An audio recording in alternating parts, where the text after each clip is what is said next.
In 1879, after 300 years of anti-Catholic persecutions throughout Ireland, in a little village called Knock, an apparition of Our Lady, St. Joseph and St. John the Evangelist occurred before the astonishing eyes of 15 people.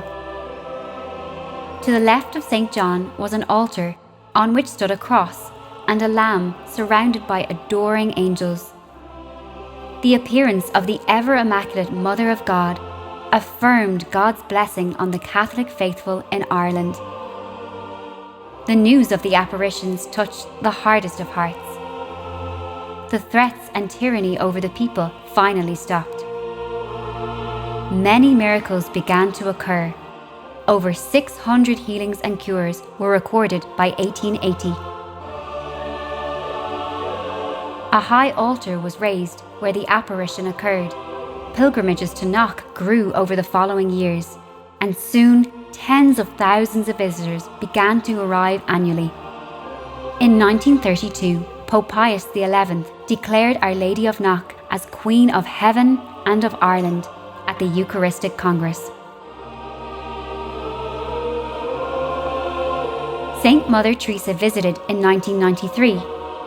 Pope St. John Paul II visited in 1979, and Pope Francis in 2018. On March 19, 2021, Pope Francis delivered a special virtual message from the Vatican, recognizing the shrine as an international Marian and Eucharistic shrine.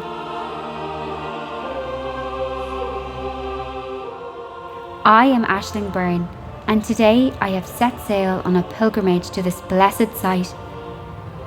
And I welcome you to join me as I journey through its 140-year history. The abounding services of the Catholic mission, and indulge in peace and tranquility guaranteed to each visitor. But most of all, experience the true and dazzling presence of the ever-loving, most admirable Lady of Knock.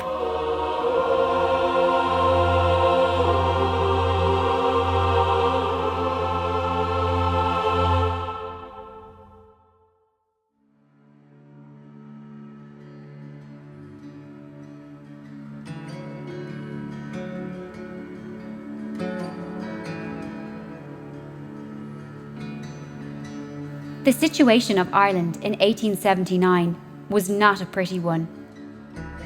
Famine and history of religious persecution tested the faith of many in this traditionally Catholic country. It was in that year and in that country something miraculous happened. A group of villagers from Knock beheld a sight they would never forget.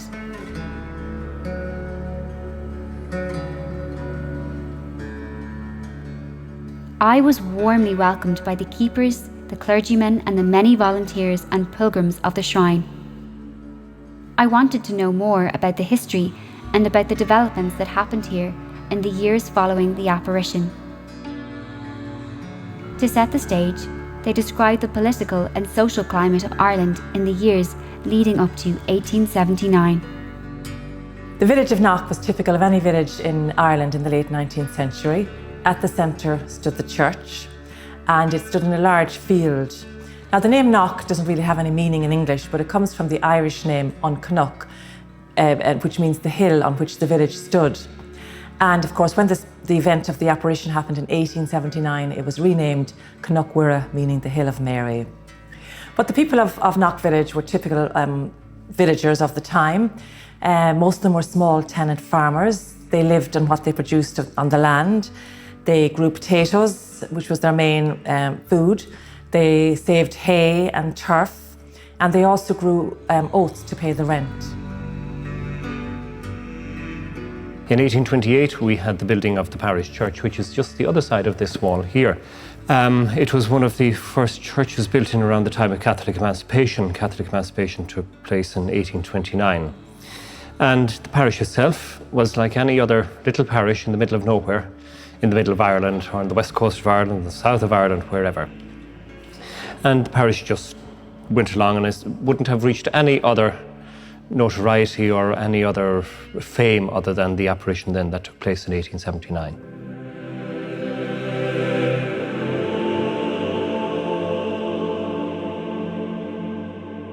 Thursday evening at 8 o'clock, a light was seen at the gable wall, which is exactly the same wall that you see there. Several people saw this light at the gable wall, were curious, like anybody else would be, and came to investigate.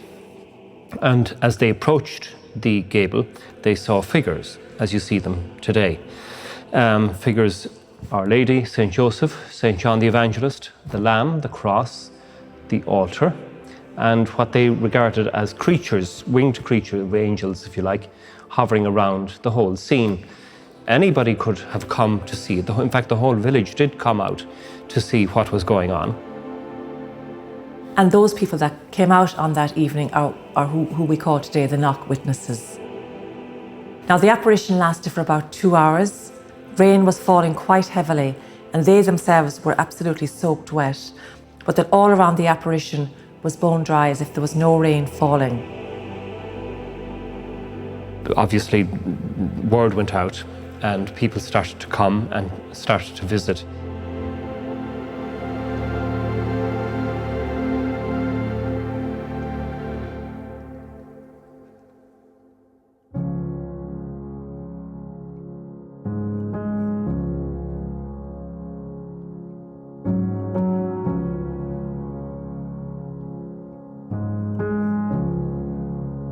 Thousands of pilgrims came to visit in the years that followed.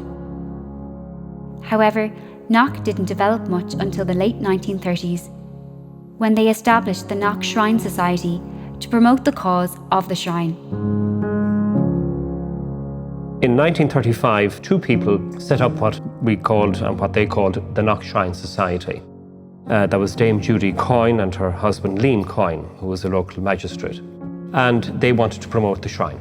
So that's what they did. They set up the organisation, they got volunteers, they saw people coming here, they needed to be fed, they needed to be looked after in case of medical emergencies or anything like that. So they were a wonderful couple, and they set up this magnificent society that still is with us today, that simply helped people and volunteered to meet the needs of pilgrims that visited Knock in those days.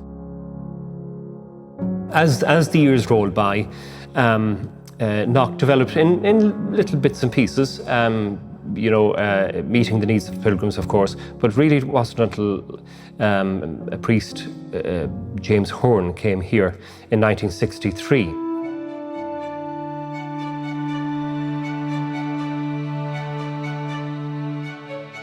It is impossible to travel Knock's past without mentioning the visionary priest, Monsignor James Horan.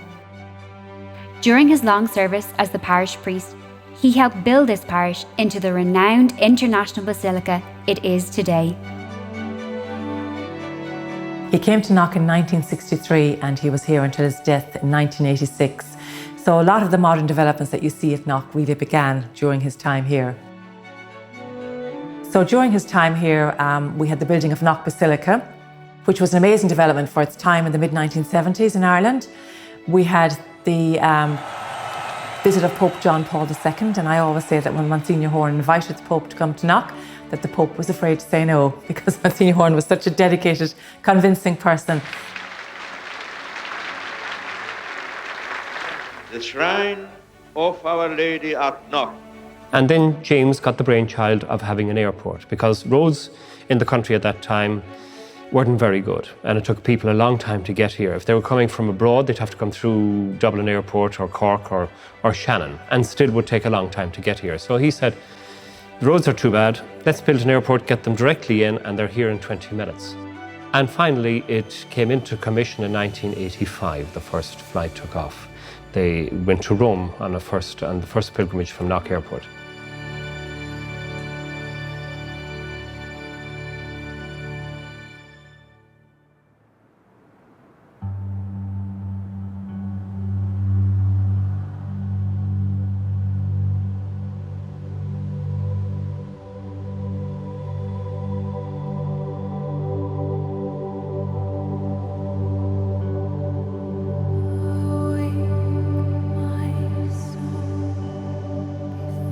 These grounds are immensely blessed by the grace and presence of our Holy Mother.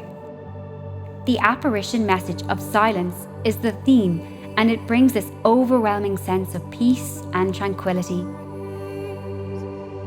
There are many spots within the shrine to sit, reflect and to pray within the beautifully landscaped gardens of approximately 100 acres. While the original parish still stands, the complex now incorporates 5 churches. The first one, of course, is the oldest one, is the parish church, built in 1828, dedicated to St. John the Baptist. And here, obviously, with the apparition taking place at the gable wall, a chapel was needed here to protect people from the elements and for private prayer. So this is the second chapel. Then the basilica was built to house so many people trying to keep people under cover, as it were. And the National Novena takes place down there. For big occasions and for Sunday Mass, and indeed for sacred concerts and all of that, the basilica has been developed for that. That's number 3. Number 4 would be the Chapel of Reconciliation, which is just down here, the confessional. And that chapel is open, obviously, for confessions. And so there's a beautiful area there. So it's nice and quiet and peaceful, and people can pray and reflect. And then the 5th one is the Blessed Sacrament Chapel, which is dedicated to exposition of the Blessed Sacrament. And that just gives people the opportunity to go in and to, again, pray before the Lord in quietness and in peace. It's a little bit off to the side, just purposely for that, so that people can take a little bit of time away from the maddening crowd, if you like. That's all over the place.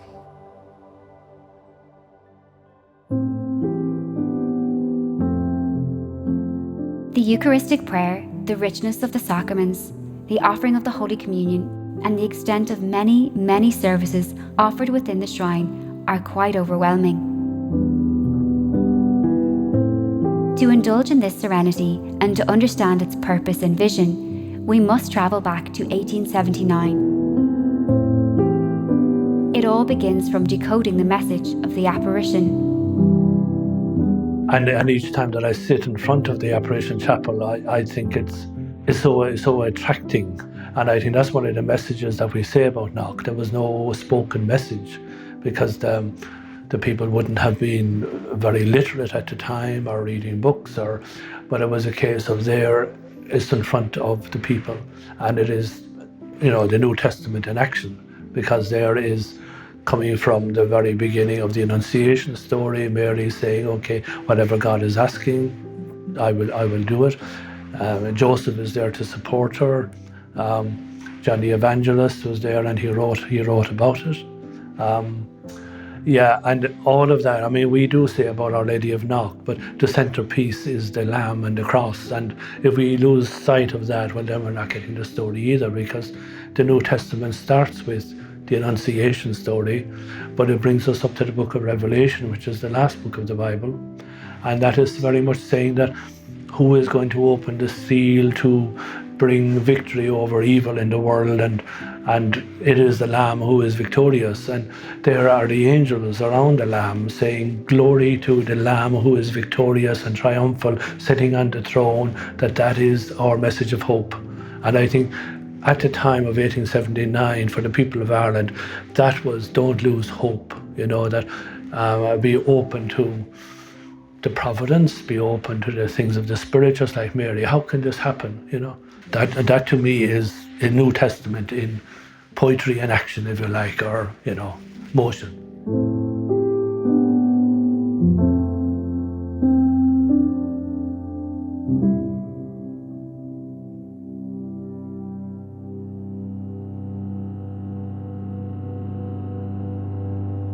The first healing happened here 10 days after the apparition.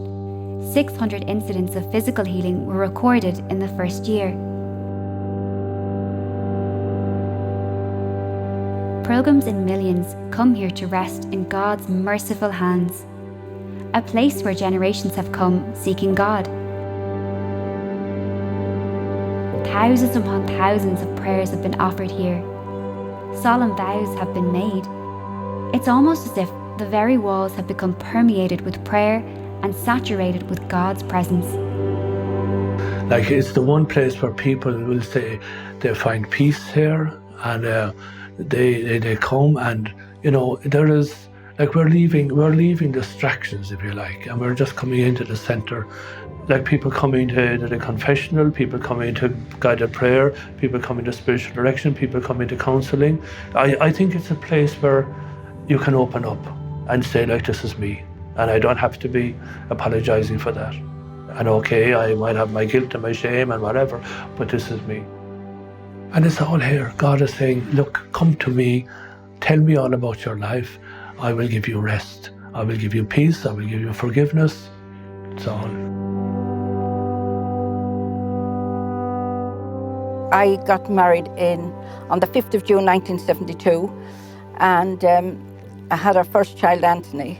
And after I had Anthony, different things started to happen. I was falling and infections and that. But eventually I was diagnosed in 1978 with multiple sclerosis. In 1987, I started going downhill slowly. Wasn't worried about it, but there was nothing I could do. But then all of a sudden, I just went completely, I was completely paralysed, doubly incontinent. I could only see right in the right eye. Jimmy had to feed me. I just couldn't move. I was like a new baby in a pram. I had to be washed, fed, changed and moved. And I also had bad epilepsy. Now, you don't die from multiple sclerosis, but you can die from the side effects, and my kidneys were the ones that given a lot of trouble. And there was a friend of mine, Jerry Glynn. He was in the Order of Malta. And Jerry said to me one day in the hospital, he said, Marion, would you like to go to Knock Shrine for a day? And I just said, Jerry, I'll go anywhere, get away from the four walls. And it was planned for the 3rd of September 1989. So that Sunday morning, Jimmy got me ready. And Jerry came out with the ambulance and they put me into the stretcher. When we got here to Knock Shrine, they brought me in to St. John's, the resting care for the sick. They brought me into the nurse, and she done all the things you do for a person in my position. Eventually, they brought me over to the Basilica here in Knock. But when they brought me into the Basilica, first of all, they were going to put me to the right of the altar and then the left. But they put me in the centre, right under the statue of Our Lady of Knock that they use in the procession. And I realised something. This is where I wanted to be. When I looked up at that statue of Our Lady of Knock, I thought it was the most beautiful and most friendliest statue that I ever seen in my life. And I'd been thinking a lot about dying, about Jimmy, Cora and Anthony. Those were the thoughts and feelings going around in my heart and my mind. But all of a sudden I wanted another woman to talk to, a wife and a mother that would understand the pain within. So I looked back up at the statue of Our Lady. It wasn't a prayer, it was from one woman to another.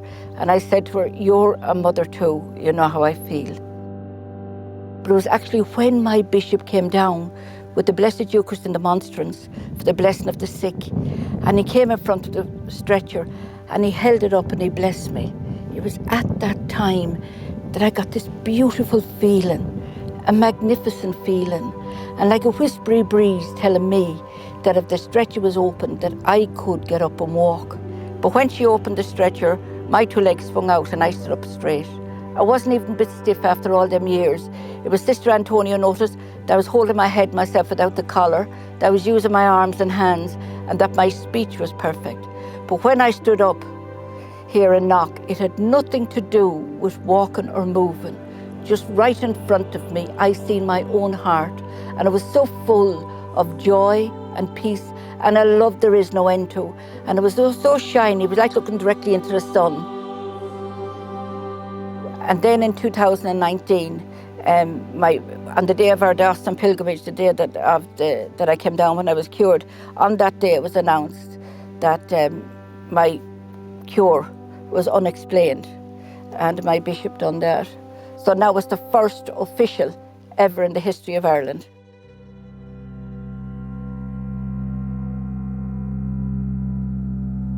There is a balm in Gilead.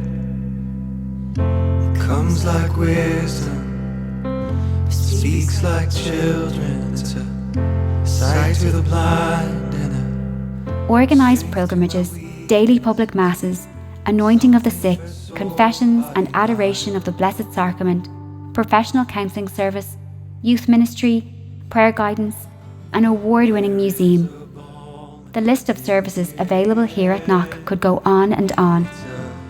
I manage a small team of counsellor psychotherapist and we deliver a counselling service to people who live close enough to avail of services in this area.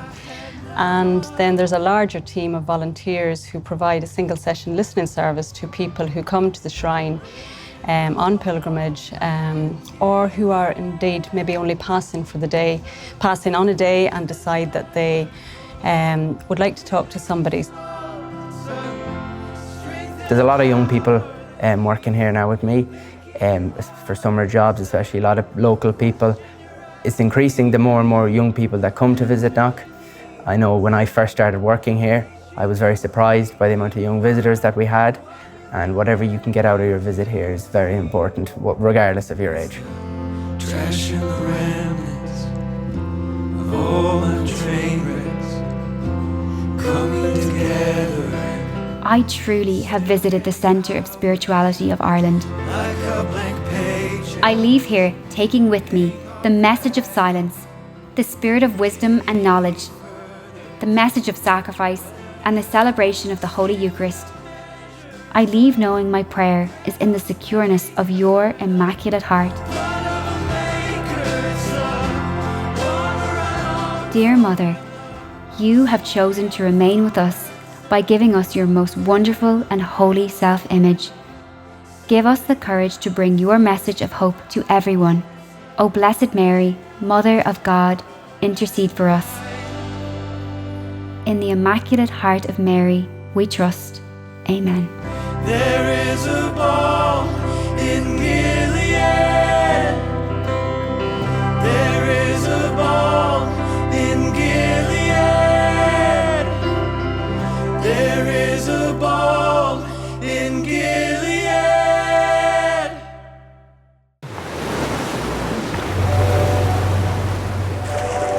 Are you searching for purpose of life?